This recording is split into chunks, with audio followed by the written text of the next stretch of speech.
नमस्कार मेरे प्यारे साथियों, आप सब कैसे हैं? उम्मीद करते हैं आप लोग बहुत अच्छे होंगे। मैं रंजीत रंजन आप सभी को दिल खोल कर स्वागत करता हूं। आप सभी के लिए कल आप लोग के लिए 2 क्वेश्चन बनाए थे। ये तीसरा नंबर क्वेश्चन, ये काफी इंपॉर्टेंट क्वेश्चन है बाबू। देखिए ध्यान दीजिए, मैथ का ये 2 अंक, ये क्वेश्चन 2 अंक का है मेरे साथियों। तो 2 अंक कहीं नहीं जाने देंगे। आपका जो 30 नंबर है, 30 में 30 आपको कहीं नहीं जाएगा। बस मेरे जितनी भी सारे क्वेश्चन हम लेकर आएंगे, उसी को क्वेश्चन को आप लोग एकदम सीखने और अच्छा से बनाने की कोशिश कीजिए, ठीक है। आइए समझते हैं 3 नंबर क्वेश्चन क्या है मेरे साथियों। 3 नंबर क्वेश्चन है आप लोग का कि के का वह मान ज्ञात कीजिए। क्वेश्चन है मेरे साथियों कि के का वह मान ज्ञात कीजिए जिसके लिए y-1 बहुपद से क्वेश्चन है। y-1 बहुपद 2y³ plus 9y² plus y plus k का एक गुणनखंड है, ठीक है जी। तो यहाँ इस क्वेश्चन में k का मान निकालना है, जो कि y-1 जो है इस बहुपद के क्या कर रहा है, एक गुणनखंड है बाबू। तो गुणनखंड जो होगा तो देखिए कैसे बनेगी। सवाल को आप लोग बनाइएगा तो चूंकि हमारा जो गुणनखंड होगा,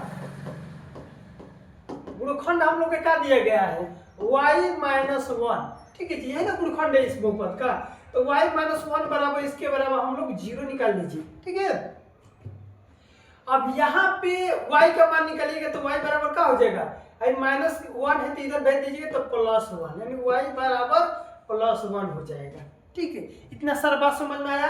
अब आइए हम लोग का बहुपद का दिया गया है, बहुपद को px से लिख लीजिए। px बराबर, बहुपद को px लिख लेंगे। px बराबर हम लोग को क्या दिया गया है बताइए। px दिया गया हम लोग को दिया गया यहाँ पर 2y³ plus 9y² plus y plus k, ये दे दिया गया है। यहाँ पर पूछा जा रहा है कि k का मान क्या होगा, k का वैल्यू निकालना है, k के जगह पर क्या होगा। तो यहाँ पे मैंने एक गुणनखंड था हम लोग को दिया था y-1 बराबर 0, तो y के मान निकालिए मैंने 1 के बराबर आ गया। y का मान लगभग कितने के बराबर है, 1 के बराबर है। तो यहाँ पे py यहाँ पे लिखिए कि py बराबर इस रूप में लिखा गया है, लिखा गया है मेरे साथियों। तो ध्यान दिया जाए कि py बराबर इस बहुपद इतना दिया गया है, तो p रहने दीजिए। y के जगह पर हम क्या रख देंगे, 1 रख दीजिए। हमारा जो गुणनखंड यदि इतना बड़ा इतना का गुणनखंड था तो यहाँ पर y का मान क्या आ जाएगा, 1 आ गया इससे। अब y के जहाँ y है तहाँ तक क्या रख दीजिए, एक वैल्यू, एक मान वहाँ पर रख देंगे, ठीक है। ध्यान दीजिए, तो 2 गुणे y के जगह पर क्या है, यहाँ पे 1 है तो 1 रख दिया जाए। 1 क्यों आ रहा था, क्यों कर लिया जाए, प्लस, ठीक है मेरे साथ। यहाँ पर देखिए 9 है तो 9 y के जगह पर क्या रखना है, 1 रख दीजिए, 1 के स्क्वायर कर दीजिए, प्लस तो प्लस। फिर y के जगह पर यहाँ पर 1 रख लीजिए, प्लस यहाँ पर k रहने दीजिए, बराबर 0 कर लीजिए। कैसे कि ये बहुपद यदि हो जाएगा तो उसके बराबर 0 हो जाएगा गुणनखंड हमारा, ठीक है। अब इसी को तो हल निकालना है, बताइए 1 के क्यों करिएगा, नहीं 1 के 3 हाली गुणा करिए तो क्या आएगा, 1 आएगा। 1 में 2 से गुणा करिएगा तो 2 प्लस 1 के स्क्वायर करते 1 में 9 से गुणा करिएगा तो 9, अब प्लस से क्या हो जाएगा 1 प्लस k बराबर 0।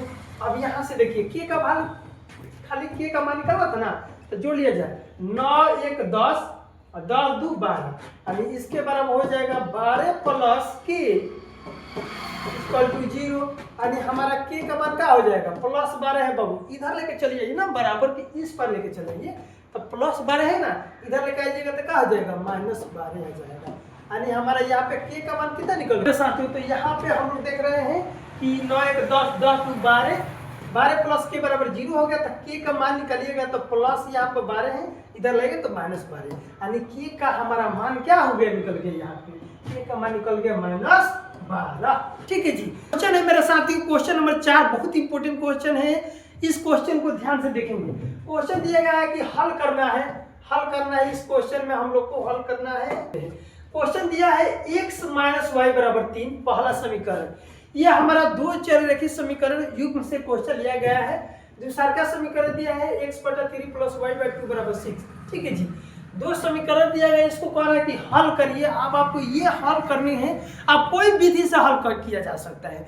आप इसको हल करने के लिए प्रतिस्थापन विधि से कर लीजिए, या विलोपन विधि से कर लीजिए, या बीजगणित विधि की भी सहायता से हम लोग इसको हल कर सकते हैं, या ग्राफीय विधि से भी हल किया जा सकता है। ठीक है, तो आइए इसको हल करते हैं। सबसे आसान विधि जो होता है उस विधि से हल करते हैं। आइए इसका आंसर देखते हैं।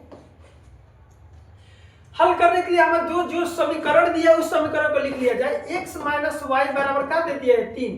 पहला आपका समीकरण दे दिया गया है। चलो दूसरा का जो समीकरण में दिया गया है x बटा 3 प्लस वाई बटा 2 बराबर क्या दे दिया गया है 6 दे दिया गया है। x by 3 plus Y by 2 बराबर 6 दिया गया है यहाँ पे। तो देखो ये फ्रैक्शन के रूप में है, यानी भिन्न के रूप में है, तो इसको सिंपल बनाने की कोशिश करिए। सिंपल कैसे बनेगा ये? सिंपल बनाने के लिए ये बाटा पर का जोड़ बना लिया जाए। चलिए आइए, 3 दू के एलसीएम क्या होगा? 3 दू के लघुत्तम हो जाएगा 6, 3 दूनी का 6। इसमें भाग दे दीजिए बाबू, 3 में 6 से भाग दीजिएगा तो कितना बार में कटेगा भाग? 3 दूनी का 6, 3 दूनी 6, 2 बार में कटेगा, और 2 में फिर 1 से गुणा करिएगा, 2x प्लस है तो प्लस 2 से इसमें भाग दीजिए। 2 के पढ़ा में 6 कितने बार में होता है?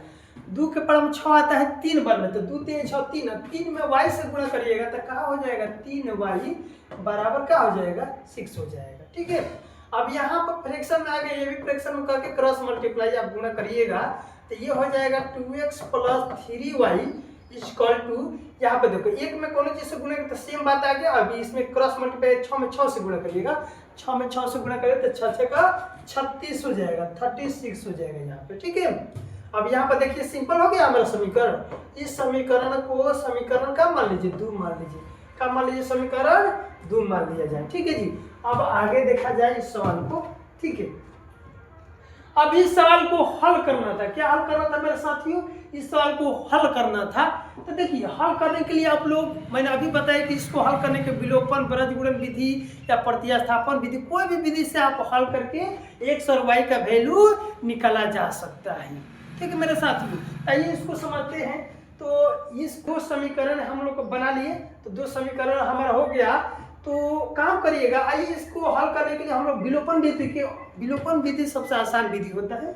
विलोपन विधि देखिए, विलोपन विधि से हल करने के लिए मेरे साथियों x या y वाला जो कोफिशिएंट यानी गुणांक होता है उसको बराबर किया जाता है। देखिए यहाँ पे 2x है तो इसमें 2x बनाने के लिए 2 से गुणा करते वो काम हो जाएगा।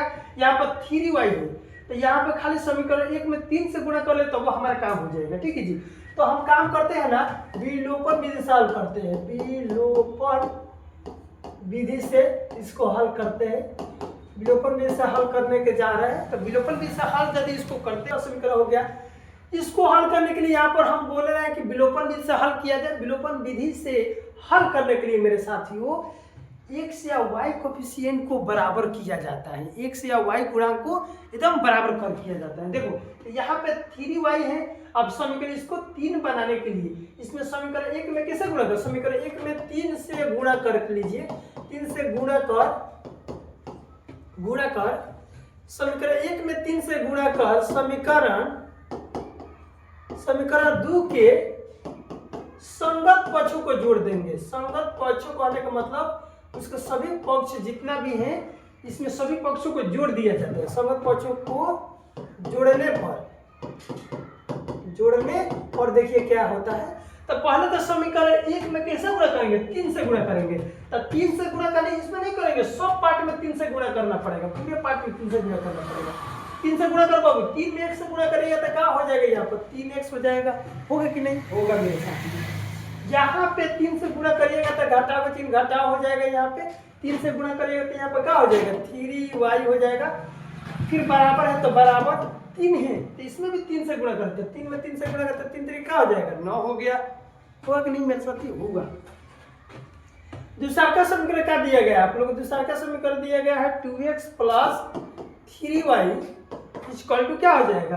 36 यानी 36 दे दिया गया है। अब संगत पक्षों को जोड़ना है, यानी सबको जोड़ लिया जाए। सब पक्षों को जोड़ लीजिए। यहाँ प्लस है तो प्लस रहेगा, जोड़ना पड़े जोड़ लीजिए। देखिए तो 3 गो x और 2 गो x है। देखो एगो -3 गो वाई में, यहाँ पे +3 गो वाई है, ठीक है जी। तो -3 गो वाई है, +3 गो, यानी 3 गो वाई में से -3 गो वाई गया तो ये खत्म हो जाएगा। विलोपन विधि में एक एक्स या वाई वाला पार्ट को विलुप्त कर दिया जाता है बराबर, ठीक है जी, हटा दिया जाता है। एक -3 वाई था, +3 वाई उसमें जोड़ करेंगे तो इसका हिसाब से क्लियर हो जाएगा, ये कटर जाएगा, ठीक है। यहाँ पे क्या बचेगा, 3 गो एक्स 2 गो एक्स, 3 गो 2 गो 5 गो एक्स बच गया।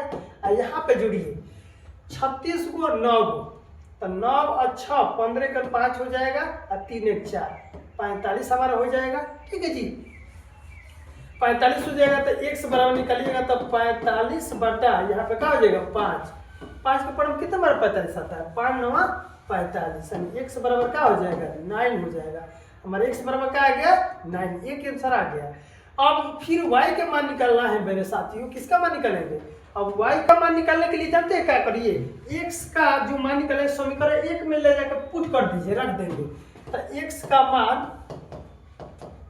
समीकरण के में ले जाकर रख दीजिए, समीकरण 1 में रख लीजिए। समीकरण 1 में रखने पर क्या हो जाएगा बाबू, x का मान समीकरण 1 में जाकर रख दी तो y का मान अपने आप निकल जाएगा, ठीक है जी। तो देखिए x का जो आप लिख दीजिए 9 घटा y है तो y बराबर क्या दिया गया 3। अब y का मान निकालेंगे तो 9 रहना दीजिए, +3 है, इसको इधर ला दीजिए तो -3 है, -y इधर कर दे तो y, यानी y बराबर क्या हो जाएगा बताइए, 9 में से 3 जाएगा तो 9 में से 3 को गया तो क्या बचेगा, 9 में से 3 जाएगा तो 6 बच गया। क्या बच गया बाबू 6। इसलिए अतः हमारा जो इसका हल होगा, अतः हम कह सकते हैं कि x बराबर हमें कितना आंसर हो गया, x बराबर हो जाएगा 9 और y इक्वल टू क्या हो जाएगा 6। यही हमारा क्या हो जाएगा, यही हमारा करेक्ट आंसर होगा। इस सवाल का जवाब हम लोग अच्छे से सीख गए, ठीक है जी। इसी को आप लोग जब इस प्रकार आएगा क्वेश्चन हल करने को पूछेगा तो आप लोग कोई भी विधि से हल किया जा सकता है। मैंने यहाँ पे विलोपन विधि से हल किए हैं, ठीक है जी। आइए नेक्स्ट क्वेश्चन